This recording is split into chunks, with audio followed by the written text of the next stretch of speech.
Hello, my friends. Welcome back to Taking Style Personally.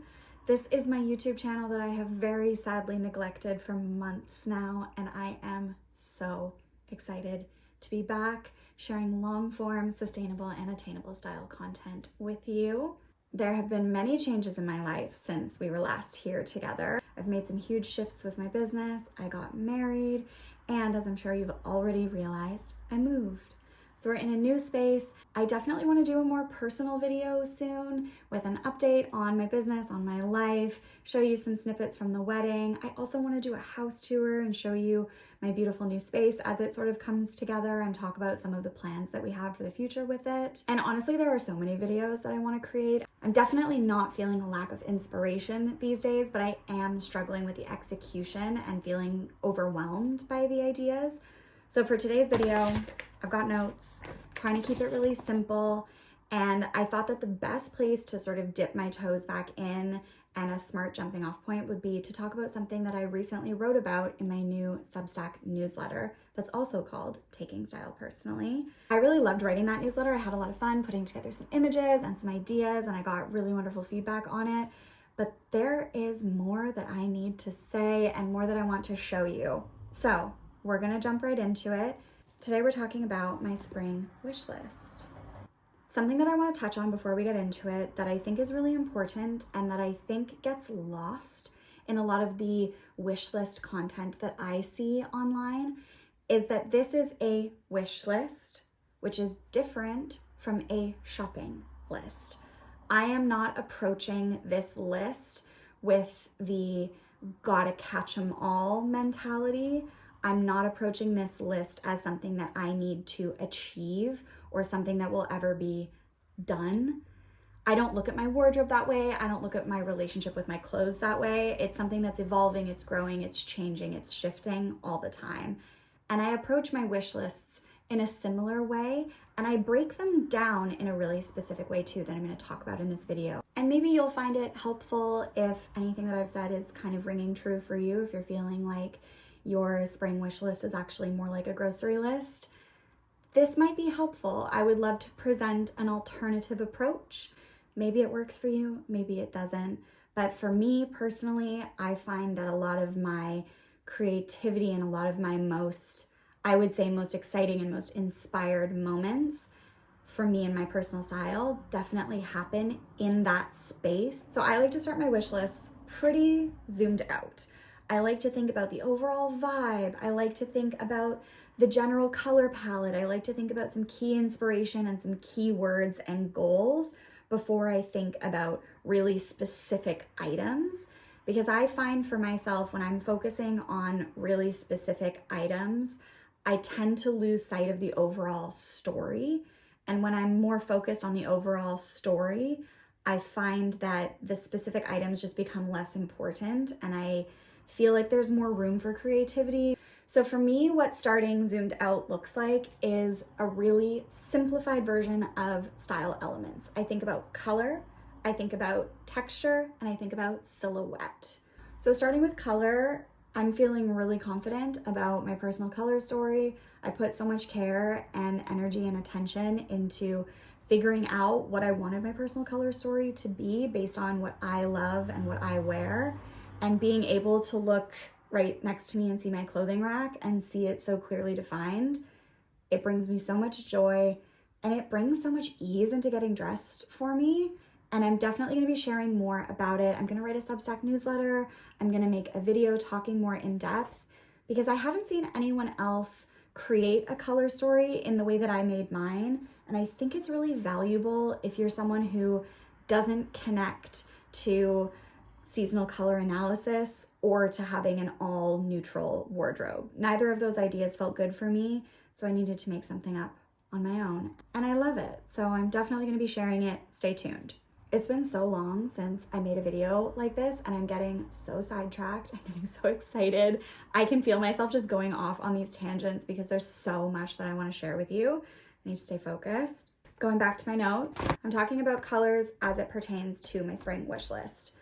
The colors that I would kind of like to explore a little bit more this season are already a part of my palette, but I noticed that I don't really have anything in oxblood that's a lighter weight for this time of year. I would love to have a nice like deep red oxblood button-up shirt, or maybe another rugby with oxblood in the mix, because one of the color combinations that I absolutely love for this time of year is oxblood and bright red.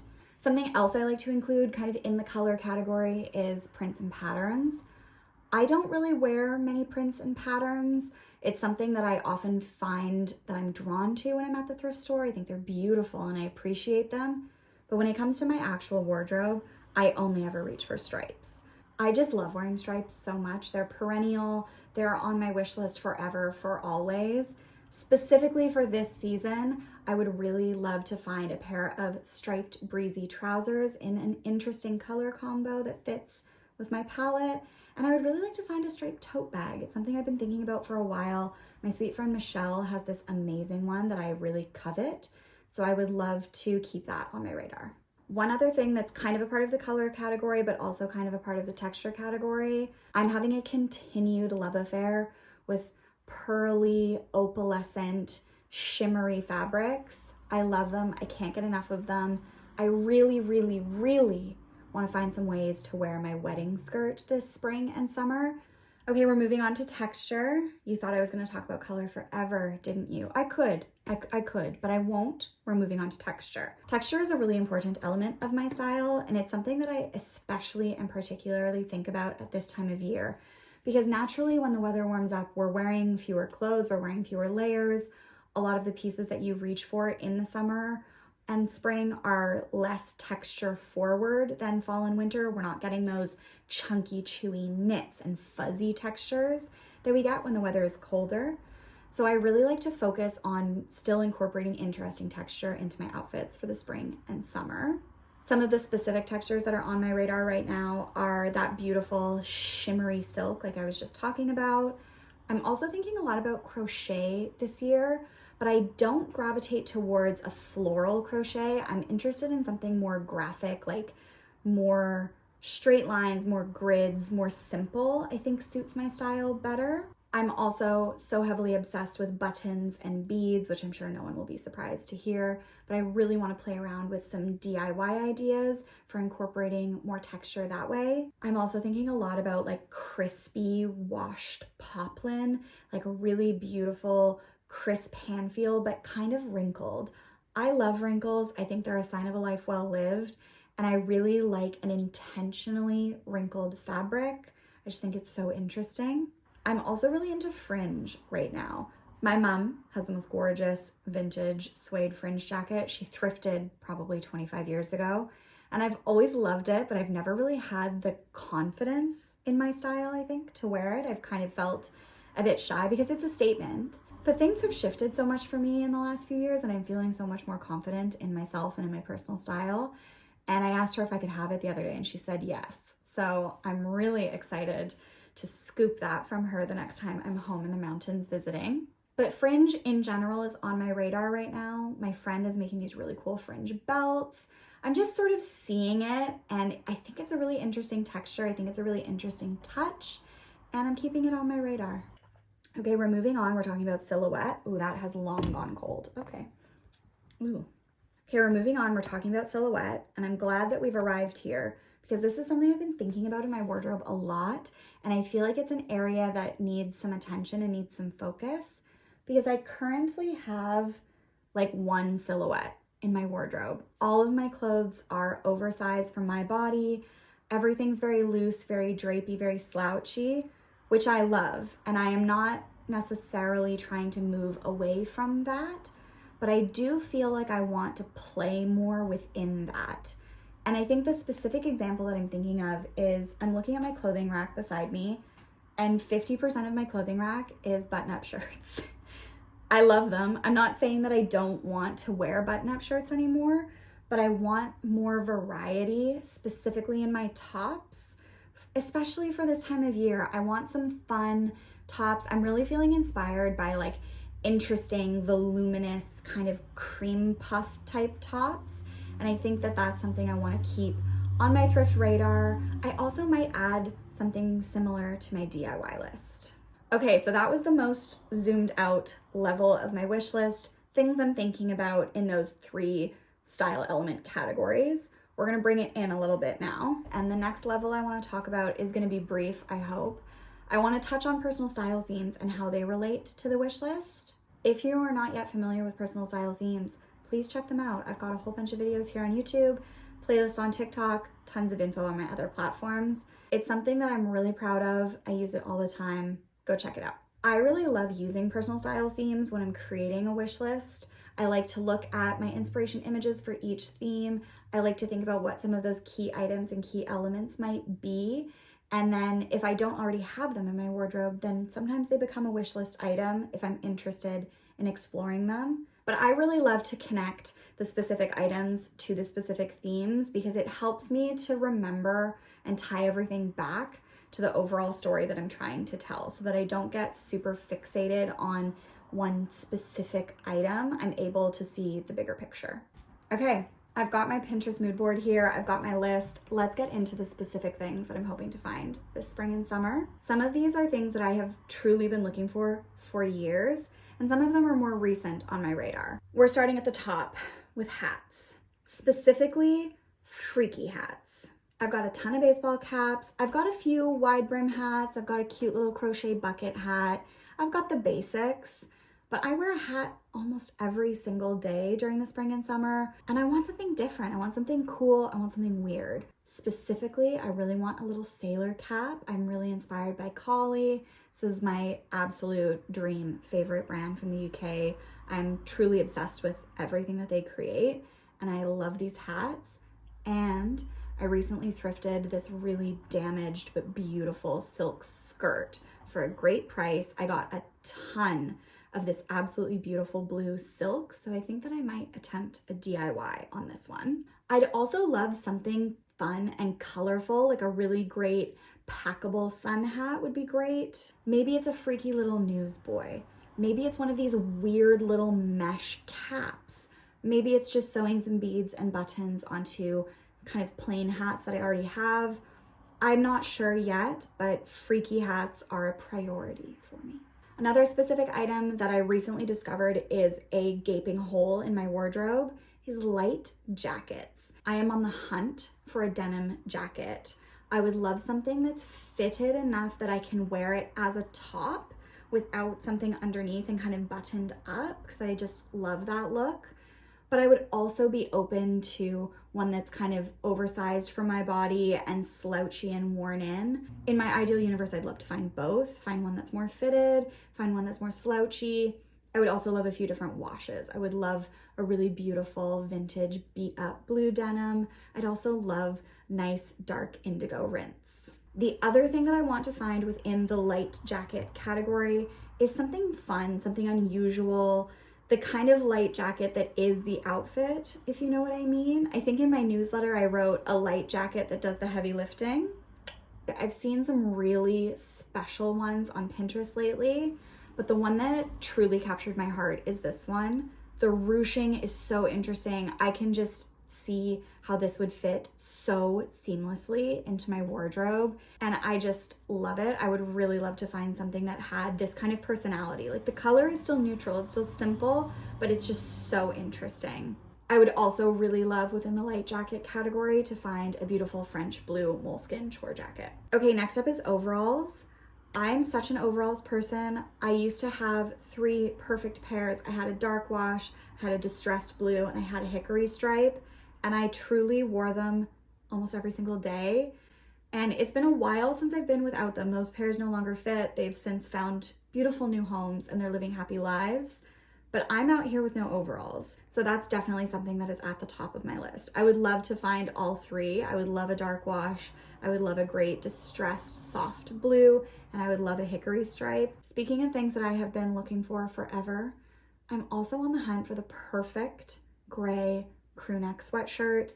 I want raglan sleeves. I want 100% cotton. I don't want it to be too light of a gray. I want like a nice warm heather gray. I want the fit to be a little bit boxy. I want it a little bit cropped because I'm very short. I want a nice thick rib at the neckline. I'm having a hard time finding it. I think honestly it's probably not something that I'm gonna stumble across at my local thrift, but I'm keeping my fingers crossed. I would also love to find some cool vintage varsity pieces. I would love a vintage cotton football jersey. I would love a great vintage varsity sweatshirt.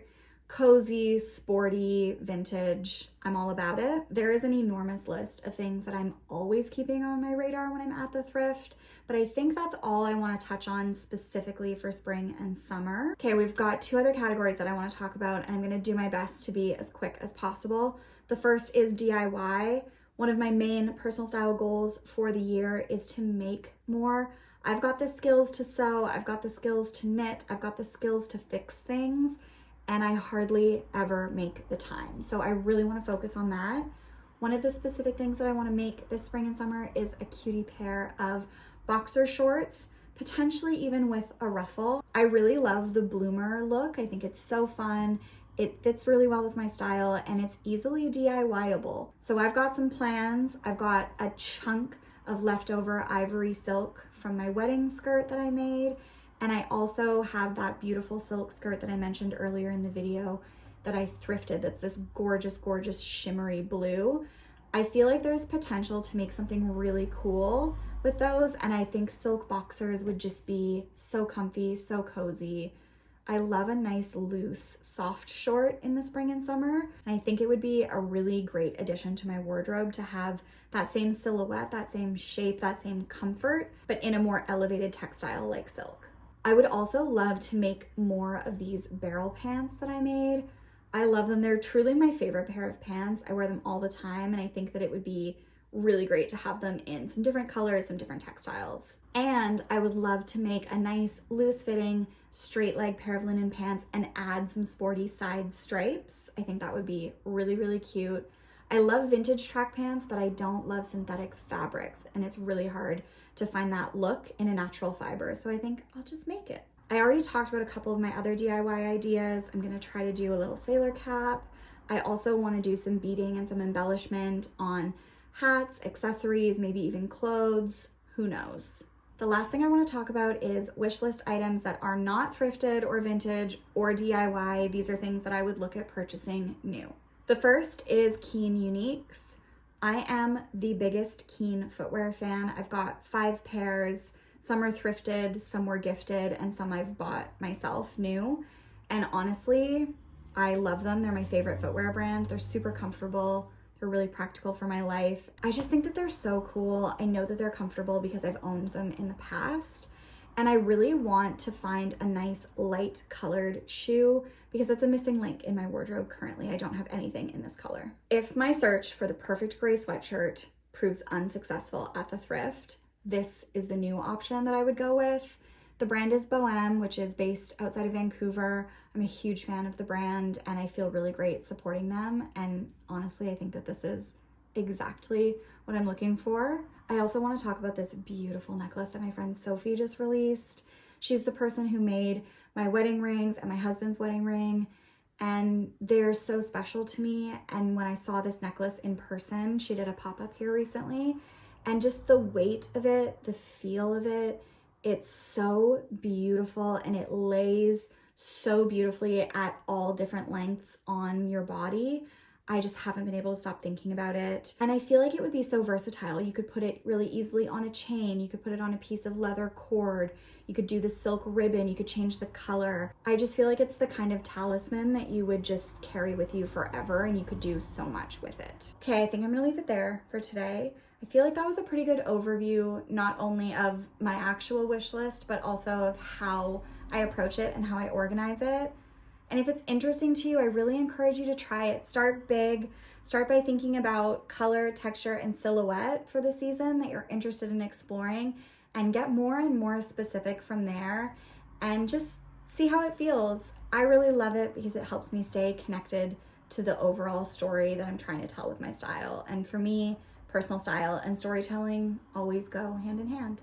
Thank you so much for watching, my friends. It felt so nice to just sit down and talk with you, and I really do hope that I will be back soon. Don't forget to like and subscribe for more sustainable and attainable style.